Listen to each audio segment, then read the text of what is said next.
Our lives are laid out on a road of bumps, turns, struggles, and more. How do we respond? How do we endure adversity for learning and growth? I'm Aubrey Johnson, and we'll explore these questions and more on the road to rediscovery.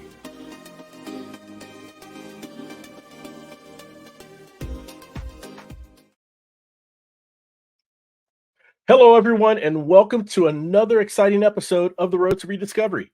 I'm your host, Aubrey Johnson. The Road to Rediscovery is about reflecting on life lessons to learn and grow from them, and of course, pay it forward and uplift others who are struggling through dark times.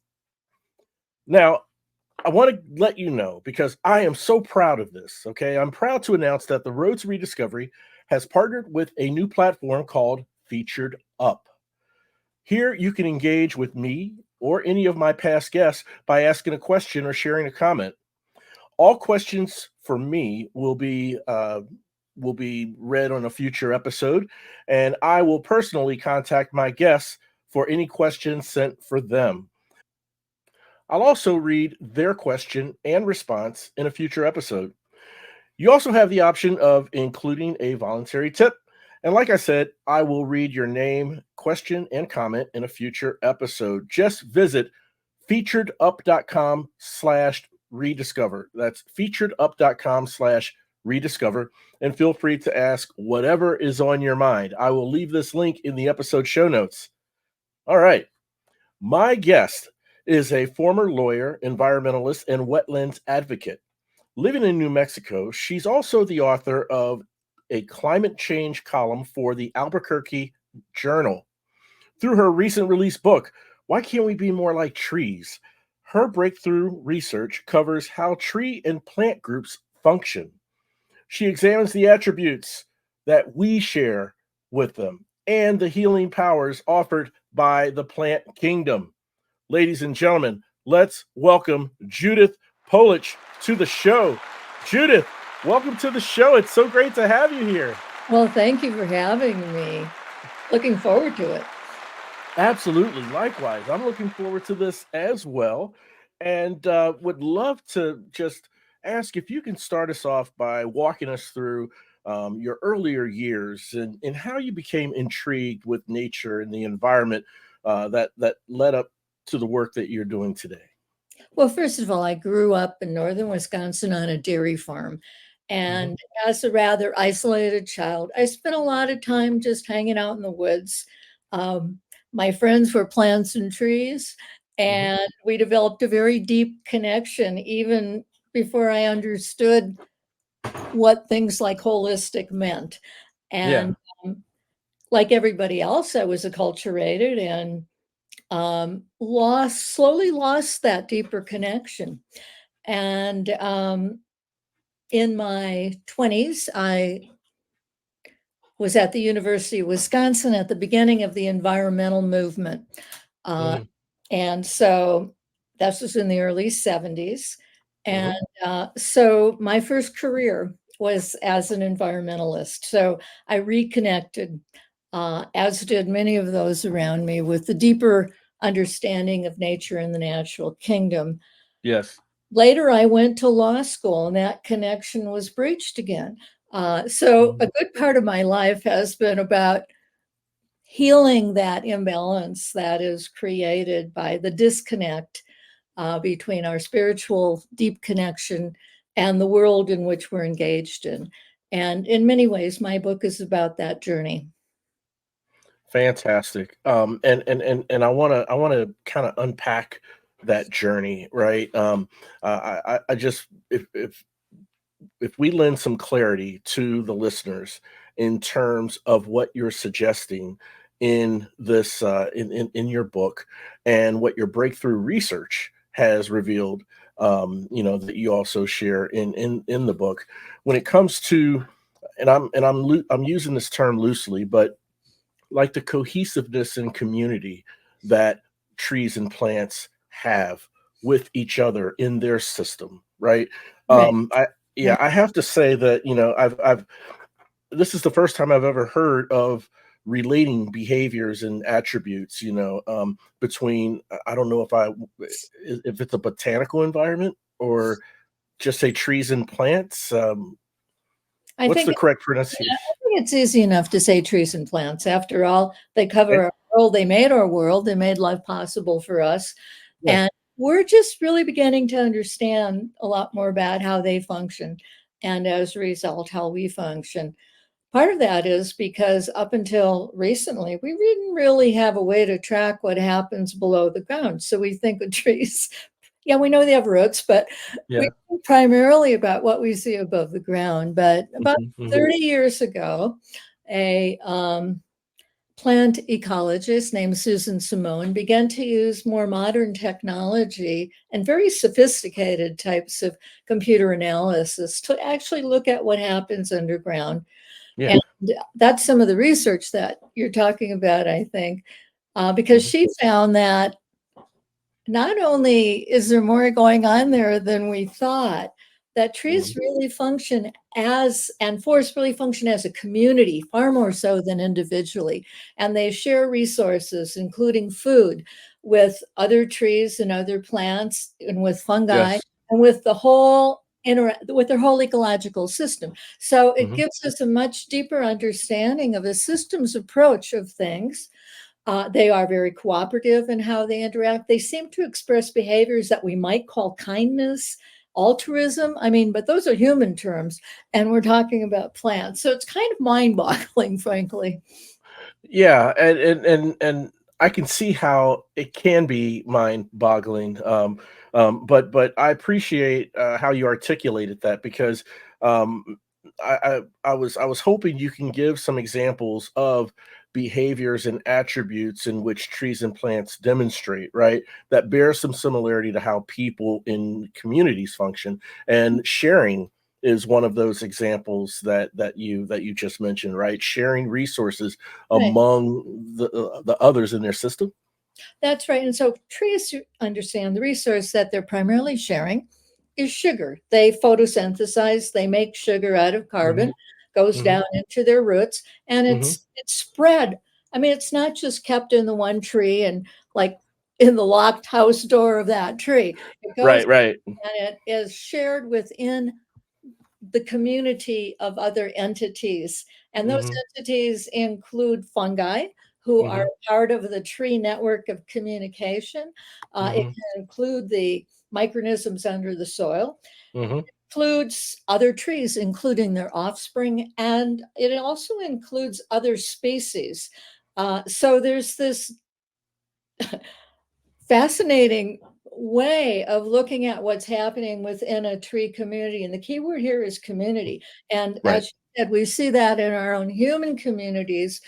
where people share their resources when they can. But in some ways, trees do it in a much more complex manner and in a much more deliberate manner than we do, perhaps. Okay, it's very deliberate, it's very intentional, and like you said, very complex. Uh, I guess that leads to my next question, and I'm gonna speak from a very let's say a non-expert layman perspective when I say this. But I don't know, ever since growing up and in science class and being taught in school about nature, we always hear that there's this, it's this cyclical type of process between, when vegetation is sowed, raised, it blooms, and then it gives off like a legacy, right? Some sort of um, elements that Mhm. will will sustain the plant life after that individual plant has died. And so, in a circular cycle, in a cycle way, I guess it sustains. Is there any equivalent to that in the human element of community? Well, certainly. I mean, whether people have Hmm. children or not, they're creating a legacy. They create a legacy by their acts of kindness. They create Right. a legacy by their interaction with others, by their Hmm. contributions to culture and our world. Hmm. Hmm. Um, Again, it depends on the lens that we're looking through. And Yeah. some of this research on the tree and plant communities has really caused me to take a much wider look at the concept of community generally, and the Yes. many ways, as you said, that we have these attributes that we know we share certain attributes with animals, right? But Yeah, maybe we didn't really realize the attributes that we share with all of life and with the plant and tree community, which after all sustains all life. Wouldn't be here but for that's right. the green part of the world, right? Yes, yes. And there's some interaction, it seems like. There's some um there's some cross impact, I guess we could say, when it comes to the communities. I mean, I don't think they're mutually exclusive, right? Because we eat vegetables and animals eat vegetables. There's herbivores. And so while this community is trees and plants are working in a secular fashion, and we as humans and maybe even animals as well are doing in their respective areas, um it seems like there's some cross impact in there, if that makes sense. Is There's some that the case? there's some cross impact, but one of the Hmm. main points that I make, of course, and I think we all understand is Hmm. we've lost our balance. We've lost the understanding of how this is all interconnected. And Yes. and therefore we have this extraordinary climate crisis. We have Yes. massive imbalance in every aspect of the planet that Yes. we're responsible for creating because we just didn't get it right. And we Right, right. have the opportunity to self correct. That's the good news. Yeah, no, absolutely, and I appreciate you making that a point of clarity or a clear point in the book, and thank you for talking about the environment and that sort of thing when it comes to global warming, because I wanted to ask you in regards to that, with global warming unfortunately progressing, and I guess our carbon footprint in the world. I mean, do you think we will see a change in the tree and plant behavior from what it has been historically to what it is today? Has there been a change? As the global warming progresses, has that had an impact or an effect on the plant and tree community and how they interact, I guess? Well, that's a complex question, but Okay. there used to be maybe 3 trillion trees on the planet. We have maybe a trillion Mhm, left. mhm. Obviously, with massive fires due to global warming, we're losing large numbers. There are a lot Yeah, of replanting efforts and all of that, but of course, it yeah. takes a long time for a tree to grow. Yes. One of the good things that happened recently is the Biden administration is moving to protect all old growth forests. Now, that's really important because it's the old growth forests that hold a lot of carbon, right? And Mhm. also, one of the concepts that is talked about in my book is this idea of the oldest trees in the forest being kind of like the mother trees that Yes. feed and sustain a large part of that ecosystem. So I think we're finally Mhm. starting to get it a little bit. Yeah. But and again, the other part of it isn't just forests, it's our whole agricultural system and how we grow food. And of course, there's a movement, and I think it is growing fast, called about regenerative agriculture, of Mhm, learning how to take better care of our soils and to mhm. hold more carbon in the soil so we can begin this process of healing ourselves and healing the planet.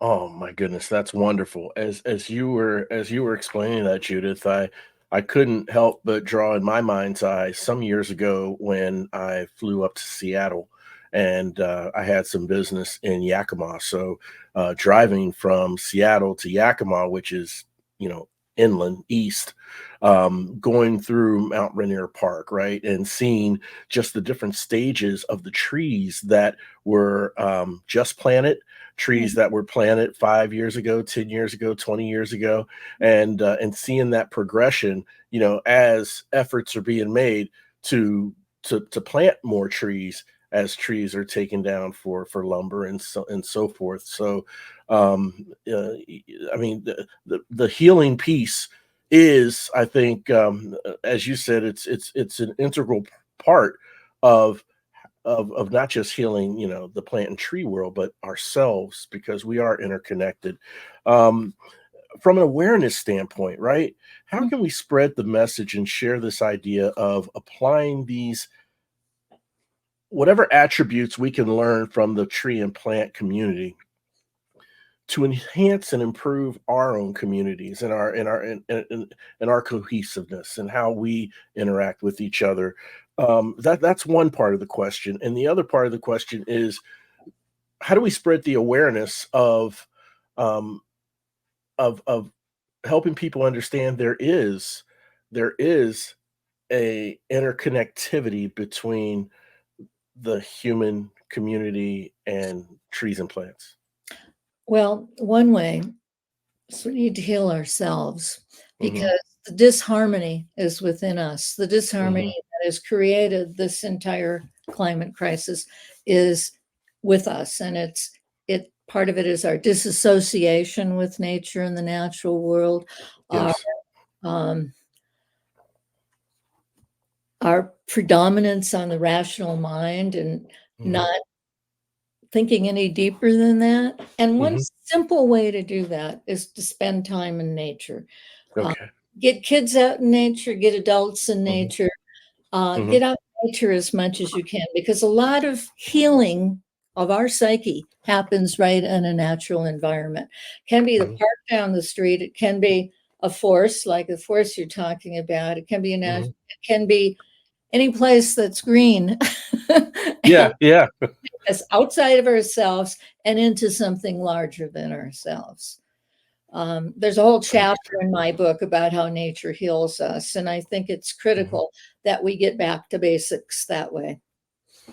Gotcha, gotcha. And anyone can do it, and it can be done anywhere there's green space. It sounds like, and again, that speaks to cementing our legacy as humans too, right? I mean, we have children, we raise children, but as part of that raising children, make them aware of and expose them to the green space environment, right? And actually teaching them ways in which they can help, contribute to nature. To me, that's tremendous. And of course, they want to. I mean, they Yeah, want yeah, they want to be out there and doing stuff and learning about yes. nature. I mean, they're just very alive. There's they become even more alive in that environment. Yes, no, they absolutely do, and children are quite impressionable, and what's not to like about being outdoors, right? Fresh air and a running stream and mountains and just And just trees and Yeah, and just walking on the earth, the experience of yes, your feet walking on the earth. And I mean, you don't have to know what happens below the soil. You don't have to have all yeah, detailed right, information of how complex it is. You can just be present. And one of the things that happened is we kind of drop this external sense of self and fall into a deeper state that is more holistic. And kids are more naturally there anyway. So just take your kids out, roll mhm. around in the grass, play in nature, and come back to a sense of oneness. That's beautiful. That's beautiful. And having that deeper sense of self, and maybe transcending the true benefit that we get out of being one with nature. Um, I can't help but think that that also has some downstream effect in how we interact with others. Absolutely, because Mhm. part of our problem is that we're not just disconnected with nature. We're Right. disconnected. We're disconnected Yes. with each other. Hmm. We've lost the deeper sense of realizing that everything, including others, we're all interconnected. Um, that the sense of separation is kind of a false illusion that we've fallen into, and Hmm. Hmm. But nature can take us home. It can be a way to bring us back to that centeredness. Completely. I mean, in this day and age of data and information and data security and all and software and dare I say AI and all of this, there are so many different areas in which we as human beings are looking for that. I don't know if it's a silver bullet or just for that answer to make life easier, answer to make life more Mhm. convenient. When from a simplistic state, it sounds like the true answer is right in front of us. It's what's been here since the beginning of time. Right. It is nature. Is that right? Well, I think it's important. I mean, I think Yeah. it's an important aspect of helping us um, get out of some of the biases that we hold, the cognitive Yes. biases that we hold that Yes. have been useful in many ways, but Mhm. um, have also harmed us in many ways. So um, Mhm. we can let go of some of those habitual ways of thinking that Yes. have caused us to commoditize everything, to think of trees are nothing but board feet. Yeah. Yeah.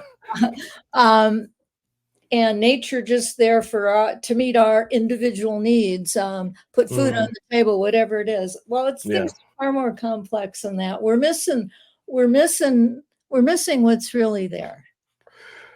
And obviously, I don't have that answer, but I have something I wanted to get your take on, if you don't mind, and it's in relation to what you just said. There's something we're missing there, right? Mhm. Um, I feel, and your book may reveal this, and I'm gonna read it. I got a copy.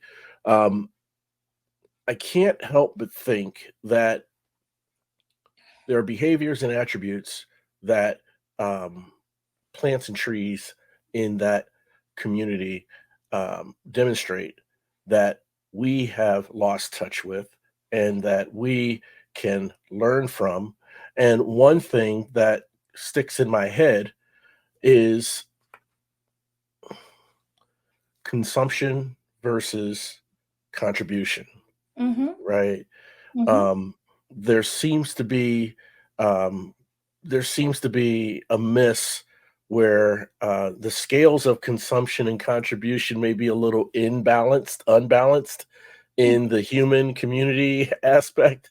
I don't know if there's more consumption than contribution, but it seems that cycle of nature and how everything interconnects in the tree and plant community teaches a good lesson of contribution. Yeah. What's your thought on that? If you can share. Well, I think that's true. And we kind of have evolved into a situation where it's all take, take, and not much give, right? Yeah, yeah, But certainly, I think if we look at nature, particularly in balanced nature and a balanced ecological system, there's an right. exchange going on all the time. And Mhm, it's not just a one way exchange. Simple Here's a simple example, the fungi community, which are, mushrooms and all of that, underground, right, this huge right, network of right. fibers that connect to all trees. They kind of act as a communication system for the trees. Some Susan Simone calls it the wood wide web.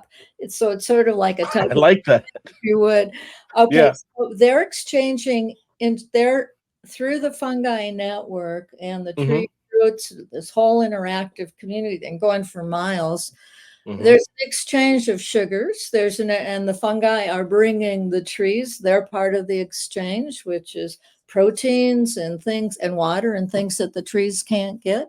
They also mhm. help communicate. So there's this thing that going on with the fungi get something back. They get sugar from the tree because Wow. they don't photosynthesize. So Right, it's not just taking, it's not right, just giving. It's right. a very complex give and take system, a sharing Wow. of Sure. resources and a sharing of energy. We can learn a lot from that. Oh, I love it. I love it. And it sounds very complex. And And yes, I feel we can learn from that as well. Hopefully, in learning, we can balance or bring return balance to giving versus taking, and so forth. Oh, this is wonderful. Judith, if you can explain in one sentence one major takeaway that you want your readers to get from your book and studies, what would that be? Well, maybe it's something we can just build on what we were just talking about. Yeah. That if we look at all of our religious systems that give us a basis for understanding, many of them are becoming into a more greener understanding of things Mhm, and mhm. relooking at creation stories that might have been based on dominance and saying, no, that's not really how things are. How things are is there is really, our job here is to be a caretaker of this garden. That's what it always was.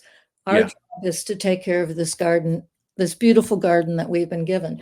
So Mhm. it's this idea of there being an exchange, right? We get all the fruits of this garden. In exchange, we are the caretakers of it. That's the basic contract Right. that supports life on this planet. We need to get back into that understanding. Understood. Understood. And that's crystal clear. I mean, that's a crystal clear message. And yeah, anyone reading your book would clearly be able to ingest that for sure. Once again, the book is Why Can't We Be More Like Trees? Judith, can you please help the listeners in telling them how they can connect with you, Sure. follow you, learn more about your great work, pick up a copy of your book? Certainly can. I have a website, and the Mhm, website is called cuttingyourcarbonfootprint.com. So it's all the words together, no spaces. mhm, Cuttingyourcarbonfootprint.com. On my website, you'll find copies of a lot of the climate change articles that I've written for the Albuquerque Journal and other papers. They're free for you to just to take and use. There's also information about this book and other books. mhm.